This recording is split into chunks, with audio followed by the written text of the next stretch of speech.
다 같이 하겠습니다. 따뜻한 숲을 사랑으로 재기합시다. 한 번 더 합시다. 따뜻한 숲을 사랑으로 재기합시다. 저는 신학대학원 시절에 옥하는 목사님한테 많은 것을 배우며 좋은 영향을 받았습니다. 옥 목사님께서 그 당시 교회 개척 초기이셨기 때문에 우리에게 열정적으로 가르쳐 주셨어요. 옥 목사님의 실현 중에 하나는 복음의 온기가 다 식어버린 찬밥 설교를 하지 말라고 당부하셨어요. 일주일 동안 일터에서 힘들게 살다가 교회 나온 성도들에게 아무런 온기가 없는 마른 떡을 먹이지 말라고 우리에게 아주 호되게 당부하셨어요. 아무런 열정도 없는 교리적인 주제만 다루는 그런 설교를 하지 말라고 하셨습니다. 당신들이 진정한 목회자라면 일주일 동안 고민하고 이 말씀을 부여잡고 기도로 쥐어짜내게 가지고 성령으로 불을 때워서 주일 아침 강단에 김이 모락모락 나는 시루떡 같은 설교를 하라고 거듭거듭 당부하셨어요.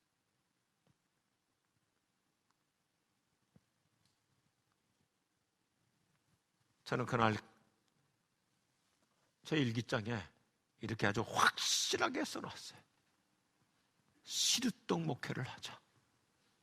김이 모락모락 나는 따뜻한 떡을 먹이는 목회를 하자.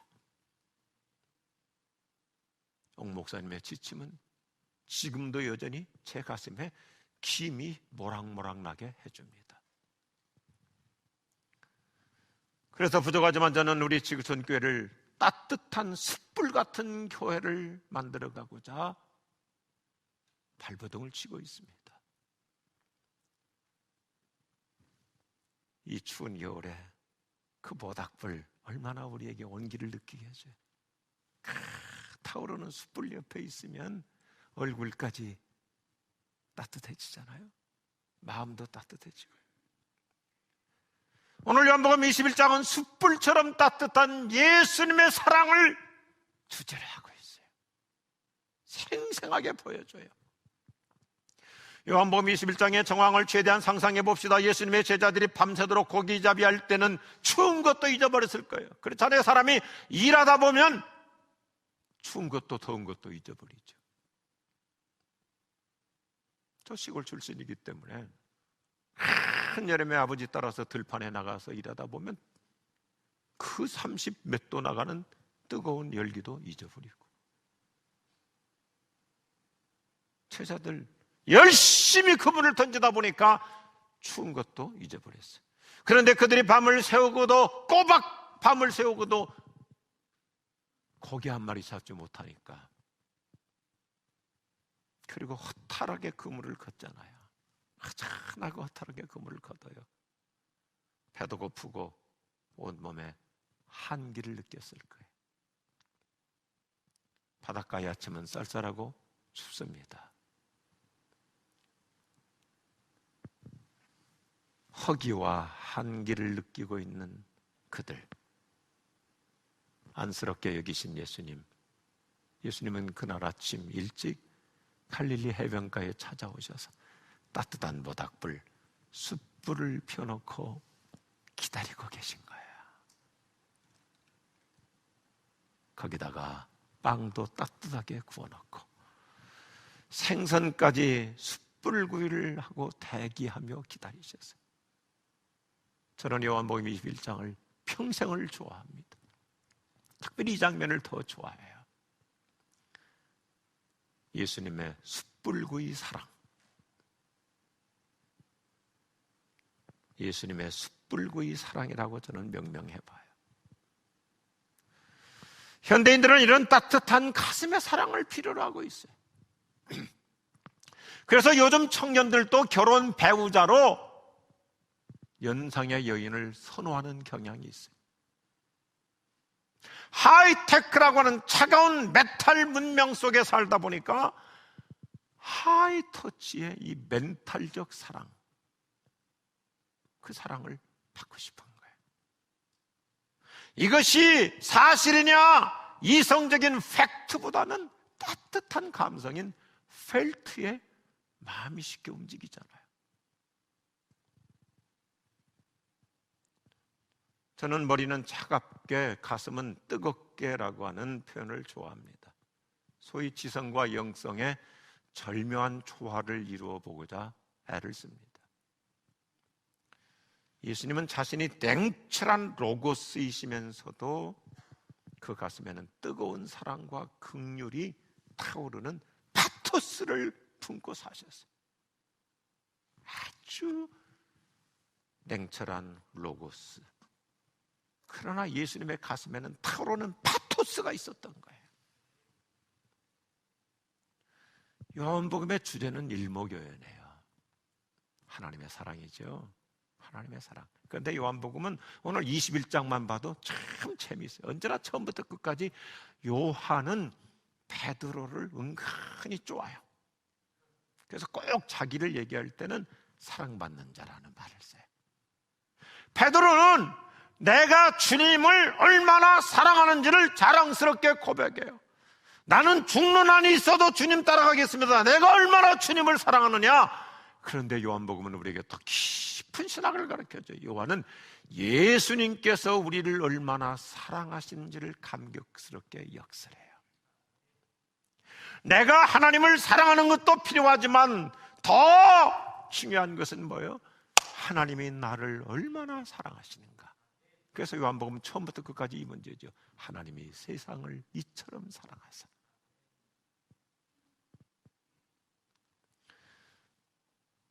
오늘 요한복음 21장에서 그 당시의 장면을 생생하게 보여주듯이 갈릴리 호수에 다시 찾아오신 예수님은 그분의 따뜻한 사랑으로 처절하게 실패한 제자들을 재기시켜 주십니다. 예수님은 차가운 바닷가에 밤새도록 고기잡이하면서 호탕을 치고 허탈감으로 허기진 제자들에게 일일이 숯불 위에 놓은 구운 막 구워낸 빵을 떼어서 주십니다.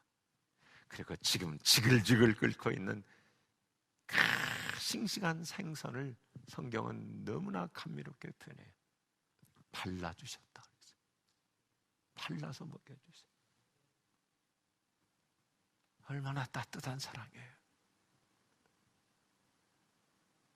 오늘 우리도 그 사랑으로 새 힘을 얻고 그래서 한 해를 깔끔하게 마무리하고 희망찬 새해로 진입해 갈 수 있기를 축복합니다.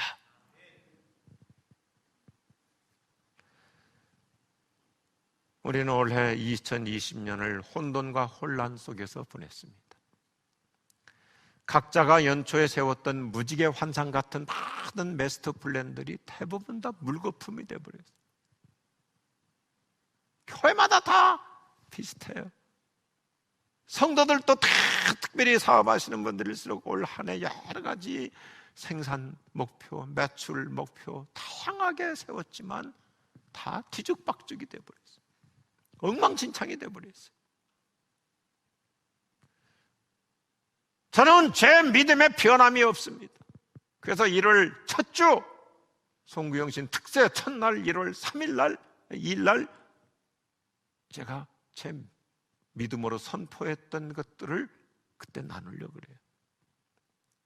우리는 어떤 소용돌이에서도 더 나아진 은혜 주님이 주실 줄로 믿으시면 아멘 하시기 바랍니다. 뭐가 나아졌는가? 코로나는 더 심해지고 확진자는 더 늘어나고 온 세상이 야단법석인데 뭐가 나아지는가? 아니에요. 어떤 믿음을 갖고 사는 애에 따라서 얼마든지 내 인생 우리 자녀들 더 나아지는 은혜는 따라붙을 줄로 믿으시면 아멘 하십시오. 제가 2019년 9월 미국에서 부흥집회 인도하고 며칠 쉬었다 오려고 그러는데 병원에서 연락이 온 거예요. 빨리 왔으면 좋겠다. 왔더니 림프종 암이라고 선고하는 거예요. 제가 병원에 갔더니 담당 의사 선생님께서 다음 주에 결과가 나올 것인데 뭐 온갖 검사를 다 했잖아요. 골수 검사까지 다 했으니까 다음 주에 혼자 오지 말라고. 아유, 선생님 저 그냥 목사니까 혼자 다녀요 그랬더니 아니라고, 반드시 가족들 같이 와야 된다. 그분은 미리 다 알고 있었던 거죠. 더군다나 저의 암의 위치는 복부 대동맥과 척추 사이에 위치하고 있어서 손 쓸 수가 없어요. 접근할 수가 없어요. 그리고 복부 대동맥이니까 이 대동맥 그거 건드리면 그냥 그대로 끝나버리는 거잖아요. 거기다가 엎친 데 덮친 격으로 또 지난 10월 달에는 이 척추 디스크가 터지고 뭉개져 버렸어요. 악재가 겹쳤어요. 그런데 주님은 설상가상의 고난보다 훨씬 더 큰 은혜를 주고 계세요. 작년 9월에 발견된 암이 그때는 1.9cm였는데 불과 몇 달 사이에 3.5cm로 막 그냥 커져버리는 거예요. 의사 선생님은 선택의 여지 없이 항암해야 된다. 항암해야 된다. 이 항암이 보통 항암이 아니더라고요. 얘기를 들어보니까 위암이나 폐암의 항암보다 3배 이상 쏘아야 된다는 거예요. 그럼 뭐 온몸 다 망가지는 거죠. 그때부터는 이제 내 인생이 아니죠.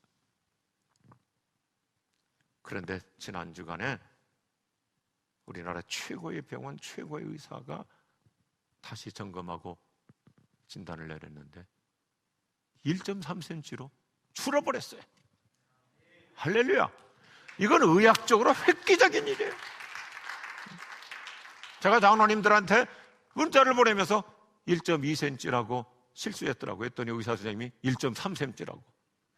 그래서 제가 0.12 가지고 뭐 그렇게 따지냐 그랬더니 그것도 맞다고.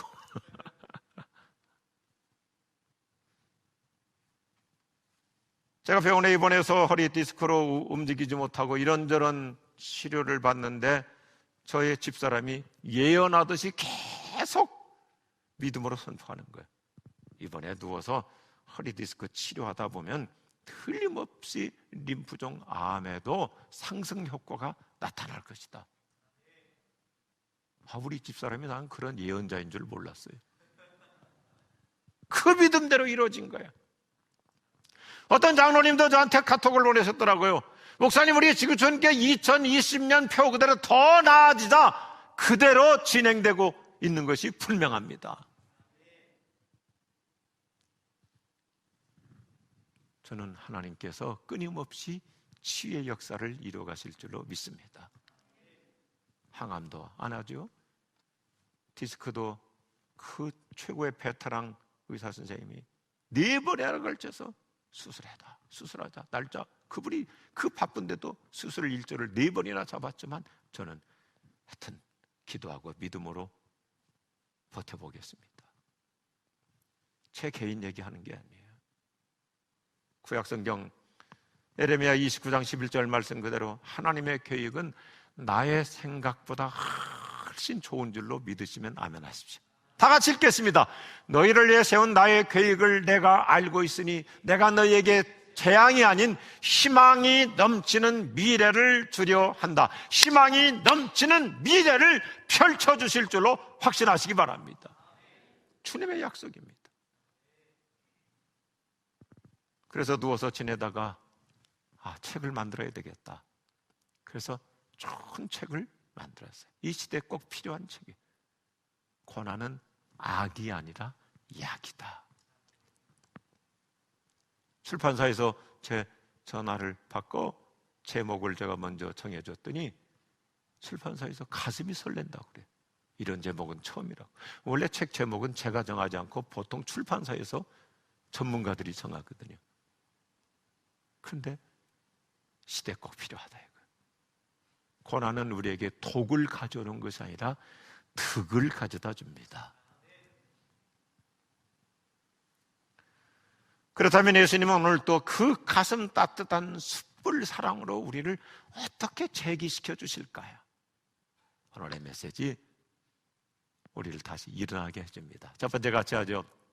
예수님은 우리를 실패로부터 재기시켜 주십니다. 베드로는 예수님의 부활을 목격하고도 반신반의 상태에 있었습니다. 아직도 그의 믿음이 불분명했어요. 여전히 믿음이 없다 보니까 마음이 안정되지 않아요. 그래서 베드로가 또 주동자가 됩니다. 베드로는 언제나 주동자가 돼요. 그래가지고 그렇지 않아도 믿음이 흔들리고 있는 동료들의 영성마저 다 실추시키고 말아버리죠. 베드로가 2절 뭐라고 그래요? 에휴, 이제 나는 다시 업으로 돌아간다. 나 고기 잡으러 가겠다. 나 다시 업으로 돌아간다. 그러니까 그렇지 않아도 믿음이 지금 싱숭생숭한 동료들도 3절 보니까 우리도 함께 가자.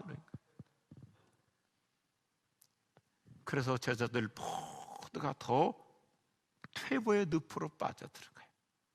밤새도록 그물질을 했지만은 피레미 한 마리도 잡지 못했다고 성경은 리얼하게 보도해줘요. 이런 모습은 우리에게 아주 실제적인 교훈을 줘요. 영적 리더십을 가지고 잘 이끌어가야 될 사람이 본인부터 먼저 앞장서서 잘못된 길에 빠지면 괜히 옆에 있는 사람까지도 함께 추락하는 잘못된 공동 운명자가 되고 말아요. 가정에서도 특히 아버지의 리더십이 중요해요. 모든 식구들을 생고생시킬 수가 있어요. 베드로가 그랬잖아요. 멀쩡한 자기 친구들까지도 밤새도록 허탕치도록 만든 거예요. 이 사람 그들은 제자로서도 실패하고 자신들의 본업인 업으로서도 처절하게 실패한 것입니다. 뭐 하나 제대로 되지 않고 있어요. 오늘 요한복음 21장 1절은 시작이 너무나 가슴을 울컥하게 그런 제자들에게 예수님이 이른 새벽에 찾아오셨어요. 그리고는 그들을 재기시켜 주려고 사랑으로 위로하시고 격려하시는데 예수님께서 그들을 부르시는 용어가 달라요. 용어가 달라요. 얘들아, 친구들이야, my friend, 뭐 좀 잡았니? 뭐 소득이 좀 있니? 얼마나 다정하고 따뜻한 호칭입니까? 여기 얘들아, 파르디아라고 하는 말은 사랑과 우정의 애칭이에요. 부모님들 중에서 아빠도 그렇지만 또 엄마는 특별히 우리 애들 이름을 부를 때 예를 들어서 글자가 2글자라 하더라도 한자로 이렇게 줄여서 부르기도 하잖아요. 뭐 영아, 수가, 진아 뭐 그러면서 애칭이죠. 예수님은 주동자 베드로나 추종자 제자들이나 어느 누구에게도 단 한마디 나무라지 않습니다. 꼴좋구만 그런 말도 없어요. 주동자나 추종자나 나무라는 대신에 따뜻한 가슴으로 끌어안아 주십니다. 다시 재기할 수 있는 희망을 품게 하세요. 얼마나 놀라운 사랑이에요. 예수님 오늘 또 나를 찾아와 주십니다. 헤매고 있는 나, 지금 여러 가지로 허우적거리고 있는 우리 현대인들을 주님이 만나 주실 줄로 믿습니다. 전 세계가 팬데믹으로 지금 소용돌이어 있지만 이때야말로 하나님 만날 수 있는 절호의 기회. 그래서 제가 1월 중순까지 하고 싶은 설교가 쫙 연결돼요. 지금이야말로 예수님 다시 체험할 수 있는 좋은 호재가 될 줄로 믿으시기 바랍니다.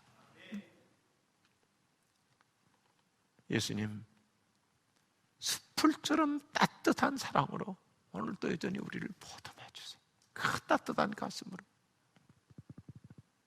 예수님은 실패한 그들에게 전혀 뜻밖의 말씀을 하시죠. 그물을 배 오른편에 던져라. 그러면 고기를 잡을 것이다. 이 6절 말씀이에요. 오른편에 던져라. 이것은 물고기는 왼쪽은 없고 오른쪽에 있다는 무슨 어획 기술 이론을 가르쳐 주시는 것이 아닙니다. 성경에서 구약성경, 신약성경 전체에서 오른편은 뭐예요? 오른편. 이 오른편이라는 은유는 든든함, 견고함을 상징합니다.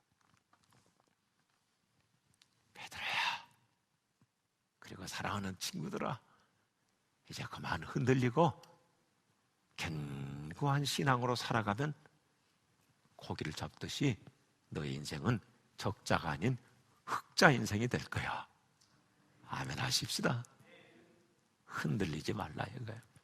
세상 뭐 소용돌이가 되고 뉴스만 틀었다면 이렇게 세상 난리지만 그거 가지고 무슨 코로나 블루 그런 단어 우리 그리스도인들하고는 상관없는 거예요. 끝까지 흔들리지 않고 주님만 바라보고 하나님의 큰 뜻이 계실 거야. 하나님의 복된 섭리가 진행하고 있어. 역사의 주권자는 하나님이시여, 하나님은 훨씬 더 다음 단계 더 좋은 미래로 우리를 이끌어가고 계셔. 할렐루야.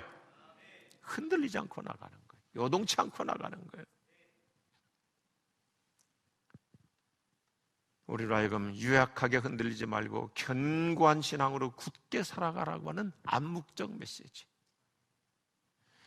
예수님은 우리로 하여금 실패로부터 다시 일어설 수 있는 굳건한 힘을 주실 줄로 믿습니다. 저는 우리 교회에서 수없이 얘기했지만 참 좋아요. 저는 신학교 다닐 때 신학교 교과서도 공부 열심히 했지만 좋은 책들 참 많이 읽었어요. 특별히 믿음의 사람들 전기를 많이 읽었어요. 사람은 사람을 통해서 배우잖아요. 신학이라고 하는 교과서는 그렇게 우리에게 많은 감동을 못 줘요. 그런데 사람 이야기, 특히 그 옛날 초창기 선교사님들 이야기, 훌륭한 믿음의 사람들 이야기, 그리스도인 기업가들의 이야기 참 많이 읽었어요. 저는 아프리카 정글 선교의 선구자 데이비드 리빙스턴의 인생 지론을 좋아해요. 그는 선교 현장에서 여러 번 실수를 번복해요. 시행착오를 끊임없이 번복해요. 그런데도 그는 평생 이런 좌우명으로 그 어떤 시행착오나 잘못도 극복하며 살아가요. 우리 같이 하십시다. 우리 다시 시작합시다. 다시 출발합시다. 다시 시도해봅시다. 다시 일어납시다. 다시 해보는 거예요. 우리 부모님들 애들 대학 진학가지고 다 이렇게 안달하지 마요. 재수도 할 수 있고요, 삼수도 할 수 있고요, 장수도 할 수 있는 거예요. 달라져요. 급할 거 없어요. 예수님은 그 따뜻한 숯불 사랑으로 어떤 실패로부터도 우리를 재기시켜 주십니다. 성경은 언제나 우리를 다 근본적인 해법을 줘요. 이게 두 번째 메시지예요. 같이 하죠. 예수님은 우리의 상처를 치유해 주시고, 상처를 치유해 주시고 재기시켜 주십니다.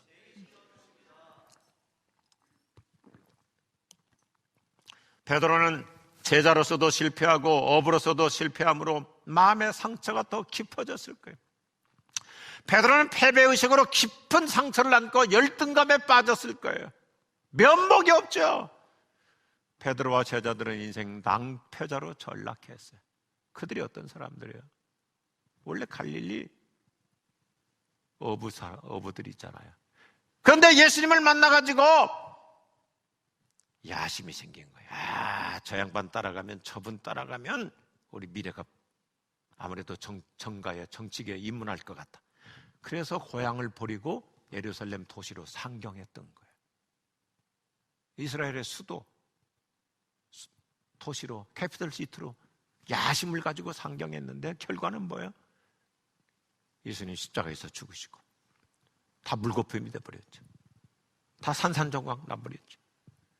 그러니까 그들의 꿈을 이루지 못하고 시골 마을 갈릴리로 낙향한 거예요. 낙향한 거예요. 얼마나 처절한 패배의식으로 살았을까요? 낙향한다는 게 얼마나 처절한지. 제가 캐나다 유학 갔다가 우리 아버지 은근히 아들이 사랑스러웠을 거예요. 근데 허리 다쳐가지고 가방 하나 내 손으로 못 들고 휠체어 타고 오고 할 데 없잖아요. 그래서 시골 가서 구들장에다가 그냥 집사람이 장작 그냥 방바닥 다 탈 때까지 떼고. 그런데 제가 동네 밖을 못 나가겠더라고요. 왜요? 낙향했잖아요. 그런데 예수님은 이른 새벽에 갈릴리 해변까지 찾아오셔서 그들을 근본적으로 치유해 주신 거예요.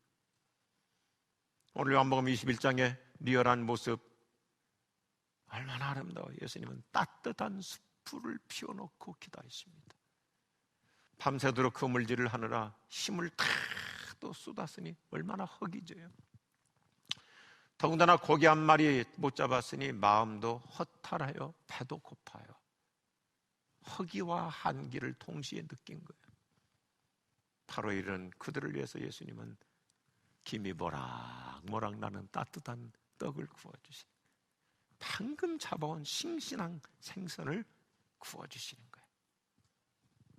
아마 바닷가니까 소금도 뿌리면서 그냥 지글지글 보글보글 소금도 톡톡 튀면서 얼마나 기름진 생선입니까? 차가운 새벽 공기의 한계로 추워 떨고 있는 그들에게 따뜻한 숯불을 피워주시고, 허기진 그들에게 따뜻한 떡을 먹여주시고, 싱싱한 생선까지 발라서 비들어 아해 먹여주시고, 요한 입 벌려 먹여주시고,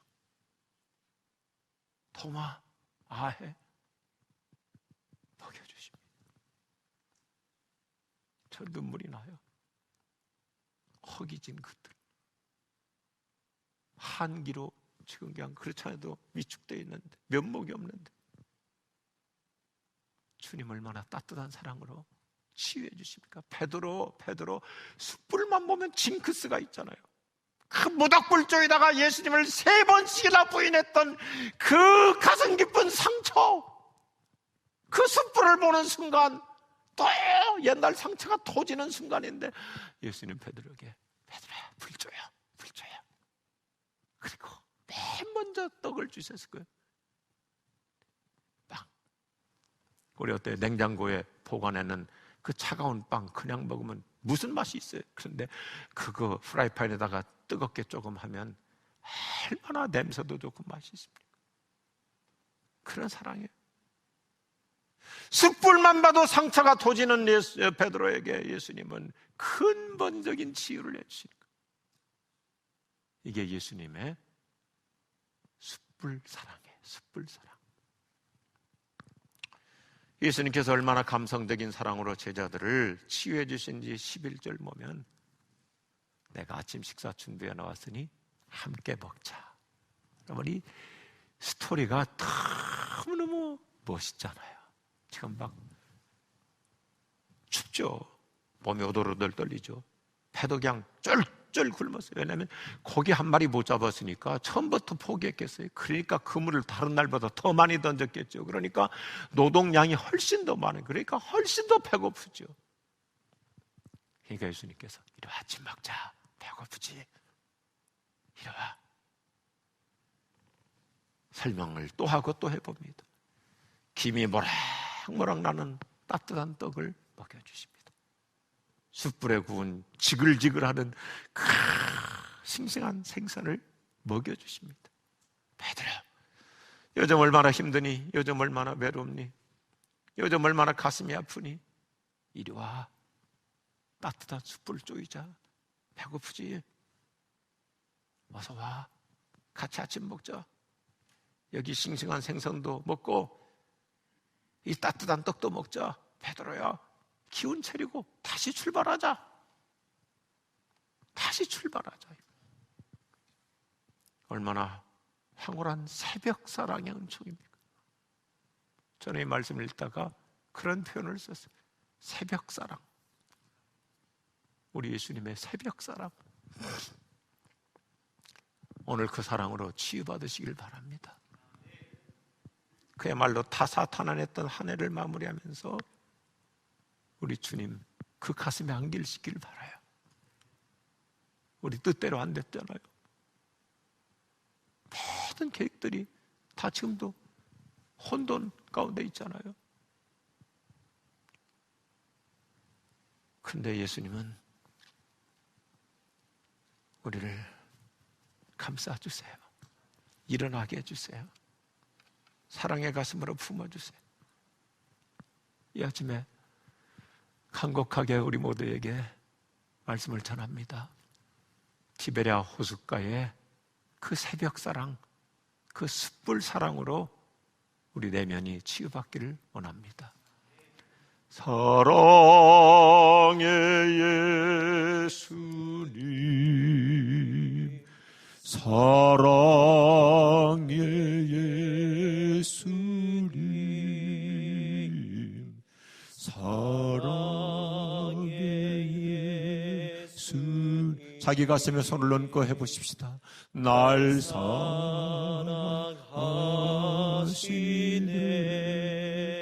사랑의 예수님, 날 치유하시네, 사랑의 예수님, 날 회복하시네, 날 회복하시네.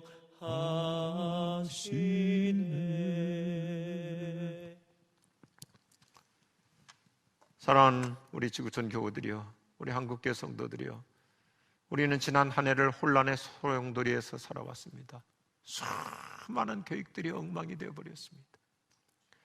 지난 한 해를 살아오면서 뜻밖의 낭패로 아픔이 있죠.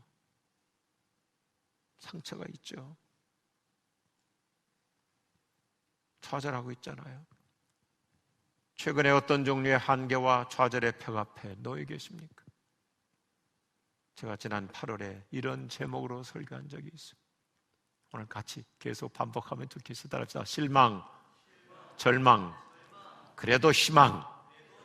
아멘 하십시다. 그래도 희망이에요.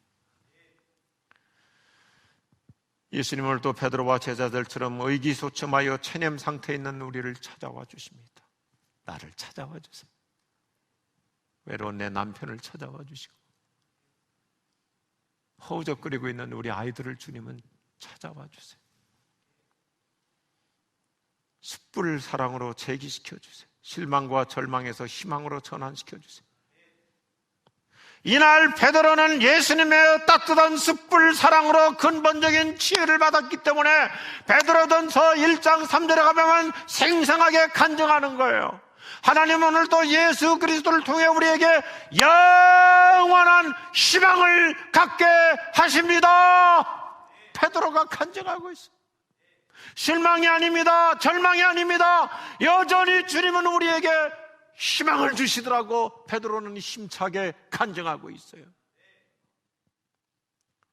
하나님은 또 예수 그리스도를 통해 우리에게 희망을 품게 하실 줄로 믿습니다. 오래전에 읽었던 시를 찾았습니다. 사랑의 희망이라는 주제로 이렇게 노래해요. 실패했더라도 절망하지 마십시오. 건강을 잃어버려도 걱정하지 마십시오.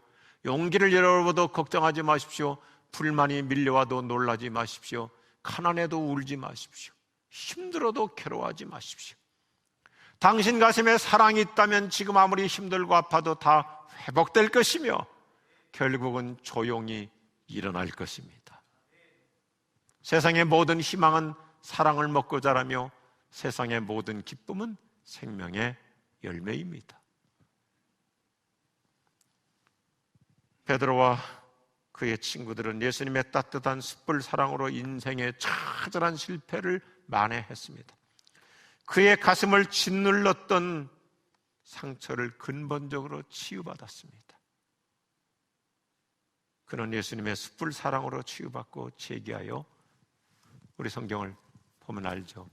베드로가 어떤 인생을 살아요? 불타는 인생을 살아요. 타오르는 숯불처럼 불타는 열정 인생을 살아요.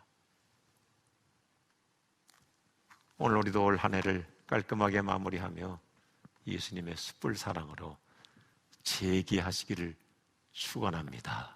축복합니다. 축복합니다. 기도하시죠.